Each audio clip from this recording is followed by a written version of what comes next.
దేవునికి స్తోత్రం. హల్లెలూయా. ఒక సంవత్సరం ప్రణాళికతో అనుదిన బైబిల్ పఠనం. ఈరోజు 28 జూలై 2025.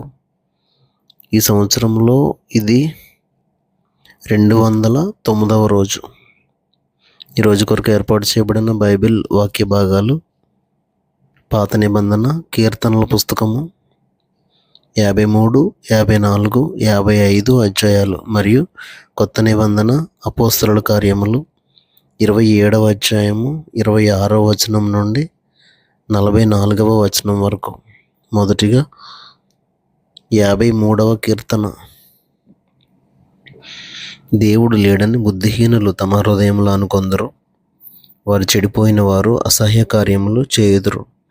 మేలు చేయువాడొకడునూ లేడు. వివేకము కలిగి దేవుని వెదకువారు కలరేమో అని దేవుడు ఆకాశం నుండి చూచి నరులను పరిశీలించాను. వారందరూ దారి తొలగి బొత్తిగా చెడి ఉన్నారు. ఒకడును తప్పకుండా అందరూ చెడి ఉన్నారు.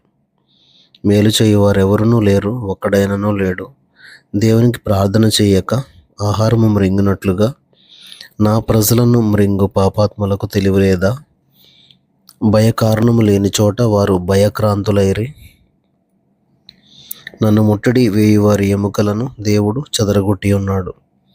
దేవుడు వారిని ఉపేక్షించను గనుక నీవు వారిని సిగ్గుపరిచితివి. సియోనులో నుండి ఇశ్రాయేలునకు రక్షణ కలుగును గాక. దేవుడు చెరలోనున్న తన ప్రజలను రప్పించినప్పుడు యాకోబు హర్షించును, ఇశ్రాయేలు సంతోషించును. 54వ కీర్తన. దేవా, నీ నామమును బట్టి నన్ను రక్షింపము, నీ పరాక్రమమును బట్టి నాకు న్యాయము తీర్చుము. దేవా, నా ప్రార్థన ఆలకింపుము, నా నోటి మాటలు చెవిని పెట్టము. అన్యులు నా మీదకి లేచి ఉన్నారు, బలాఢ్యులు నా ప్రాణం తీయజూచుచున్నారు. వారు తమ ఎదుట దేవుని ఉంచుకున్నవారు కారు. ఇదిగో, దేవుడే నాకు సహాయకుడు, ప్రభువే నా ప్రాణమును ఆదరించువాడు. నా శత్రువులు చేయు కీడు ఆయన వారి మీదకి రప్పించును. నీ సత్యమును బట్టి వారిని నశింపజేయము. సేచార్పణలైన బలులను నేను నీకు అర్పించదను. యెహోవా, నీ నామము ఉత్తమము, నేను దానికి కృతజ్ఞతాస్తుతులు చెల్లించుచున్నాను.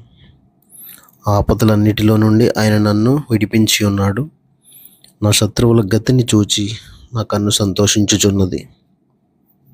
55వ కీర్తన. దేవా, చెవియొగ్గి నా ప్రార్థన ఆలకింపము, నా విన్నపమునకు విముఖుడవై ఉండకము. నా మనవి ఆలకించి నాకు ఉత్తరమిమ్ము. శత్రువుల శబ్దమును బట్టి, దుష్టుల బలాత్కారమును బట్టి నేను చింతాక్రాంతుడనై విశ్రాంతి లేక మూలుగుచున్నాను. వారు నా మీద దోషం మోపుచున్నారు. ఆగ్రహం గలవారే నన్ను హింసించుచున్నారు. నా గుండె నాలో వేదన పడుచున్నది, మరణ భయం నాలో పుట్టుచున్నది. దిగులును వణకును నాకు కలుగుచున్నవి. మహాభయము నన్ను ముంచివేశను. ఆహా, గువ్వవలే నాకు రెక్కలున్న ఎడల నేను ఎగిరిపోయి నెమ్మదిగా నొందునే. త్వరపడి దూరంగా పారిపోయి పెనుగాలిని సుడిగాలిని తప్పించుకొని అరణ్యంలో నివసించి ఉందునే అనుకొంటిని.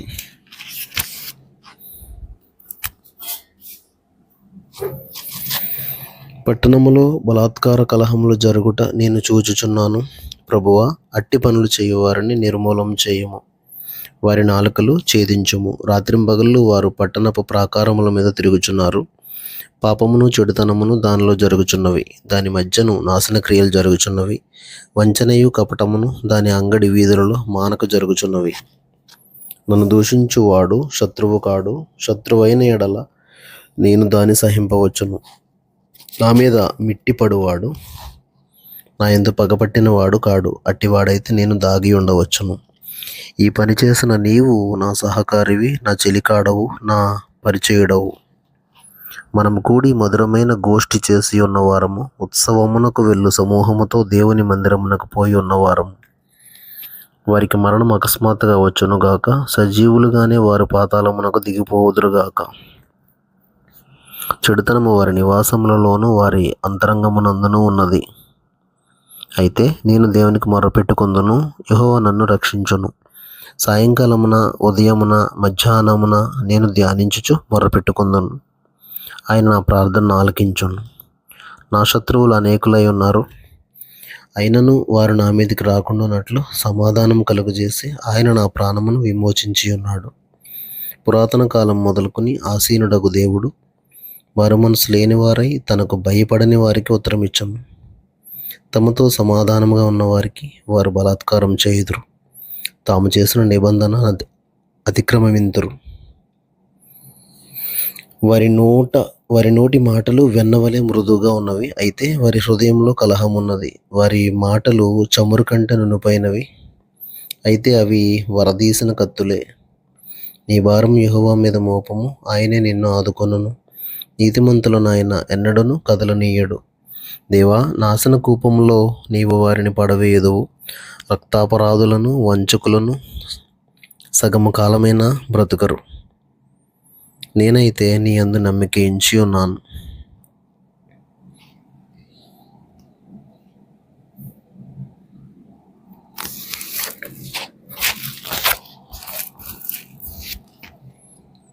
క్రొత్త నిబంధన అపోస్తలుల కార్యములు 27వ అధ్యాయము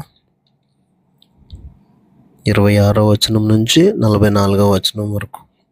అయినను మనం కొట్టుకుని పోయి ఏదైనా ఒక ద్వీపం మీద పడవలసి ఉండునని చెప్పాను. 14వ రాత్రి వచ్చినప్పుడు మేము అద్రియా సముద్రంలో ఇటు అటు కొట్టుకుని పోవచుండగా అర్ధరాత్రి వేళ ఓడవారు ఏదో ఒక దేశము దగ్గర పడుచున్నదని యూహించి బుడుదు వేసి చూచి 20 బారుల లోతని తెలుసుకొనిరి. ఇంకను కొంత దూరం వెళ్ళిన తర్వాత మరలా బుడుదు వేసి చూచి 15 బారుల లోతని తెలుసుకొనిరి. అప్పుడు రాతి తిప్పలు గల చోట్ల పడుదుమేమో అని భయపడి వారి ఓడ అమరంలో నుండి 4 లంగర్లు వేసి ఎప్పుడు తెల్లవారునా అని కాచుకుని ఉండేరి. అయితే ఓడవారు ఓడ విడిచి పారిపోవాలని చూచి తాము అనివిలో నుండి లంగర్లు వేయబోనట్లుగా సముద్రంలో పడవ దింపివేసిరి. అందుకు పౌలు, వీరు ఓడలో ఉంటేనే గాని మీరు తప్పించుకొనలేరని శతాధిపతితోనూ సైనికులతోనూ చెప్పాను. వెంటనే సైనికులు పడవ త్రాళ్ళు కోసి దాన్ని కొట్టుకుని పోనిచ్చిరి. తెల్లవారుచుండగా పౌలు 14 దినముల నుండి మీరేమీ పుచ్చుకొనక ఉపవాసంతో కనిపెట్టుకుని ఉన్నారు గనుక ఆహారం పుచ్చుకొనుడని మిమ్మల్ని వేడుకొంచున్నాను. ఇది మీ ప్రాణ రక్షణకు సహాయమగును. మీలో ఎవని తల నుండి ఒక వెంట్రుకైనను నశింపదని చెప్పుచు ఆహారం పుచ్చుకొనుడని అందరినీ బతిమాలను. ఈ మాటలు చెప్పి ఒక రొట్టె పట్టుకుని అందరి ఎదుట దేవునికి కృతజ్ఞతాస్తుతులు చెల్లించి దాన్ని విరిచి తినసాగాను. అప్పుడు అందరూ ధైర్యం తెచ్చుకుని ఆహారం పుచ్చుకొనిరి. ఓడలో ఉన్న మేమందరము 276. వారు తిని తృప్తి పొందిన తర్వాత గోధుమలను సముద్రంలో పారపోసి ఓడ తేలిక చేసిరి. ఉదయం అయినప్పుడు అది ఏ దేశమో వారు గుర్తుపట్టలేదు గాని దరిగల యొక్క సముద్రపు పాయను చూచి సాధ్యమైన ఎడల అందులోనికి ఓడను త్రోయవలనని ఆలోచించిరి. గనుక లంగర్ల త్రాళ్ళు కోసి వాటిని సముద్రంలో విడిచిపెట్టి చుక్కానుల కట్లు విప్పి ముందటి తెరచాప గాలికెత్తి సరిగా దరికి నడిపించిరి. గాని 2 ప్రవాహములు కలిసిన స్థలమందు చిక్కుకొని ఓడను మెట్ట పట్టించిరి. అందువలన అనివి కూరుకుని పోయి కదలకయుండెను. అమరము ఆ దెబ్బకు బద్దలైపోసాగాను. ఖైదీలలో ఎవడునూ ఈదుకొని పారిపోకుండానట్లు వారిని చంపవలనని సైనికులకు ఆలోచన పుట్టెను. గాని శతాధిపతి పౌలును రక్షింపనుద్దేశించి వారిని ఆలోచన కొనసాగనీయక మొదట ఈదగలవారు సముద్రంలో దుమికి దరికి పోవాలననియు కడమవారిలో కొందరు పలకల మీదను కొందరు ఓడ చెక్కల మీదను పోవాలననియు ఆజ్ఞాపించాను.